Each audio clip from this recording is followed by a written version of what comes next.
Mga napulo ka mga maayong kinaiya nga dapat natong batnan sa tuwang kinabuhi.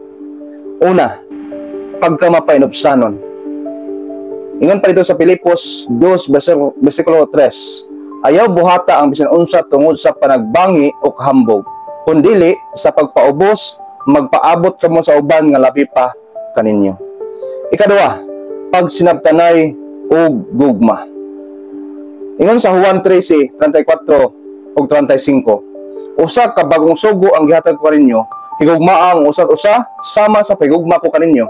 Kinahanglan maghigugmaay usab kamo. Tungod nini mailhan ang tanan nga kamo ako matinun-an kung kamo may gugma sa usa ug usa. Ikatulo, pagpasensya.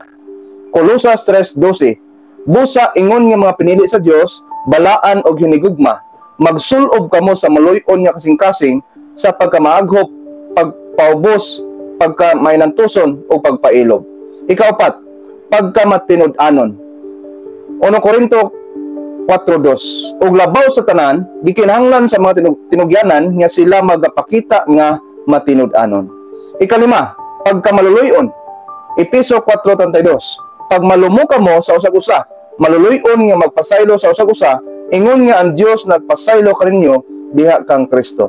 Ikaunom, pagkamatarong. Mateo 5:6. Bulahan sila nga gutom o giuhaw sa pagkamatarong, kay sila pagabusgon. Ikapito, pagkamainantuson.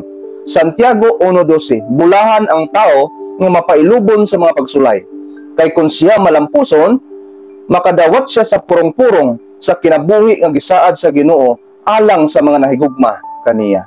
Ikawalo, pagkamapinasayloon. Mateo 6:14. Kay kung kamo magapasaylo sa mga kasaypanan sa uban, ang inyong langitnong amahan magapasaylo usab kaninyo. Ikasiyam, pagtinabangay. Galacia 6:2.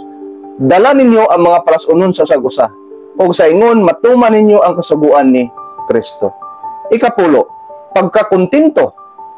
1 Timoteo 6:6. Apan ang pagka-Diosnon nga may pagkakontinto, dako nga ginansya.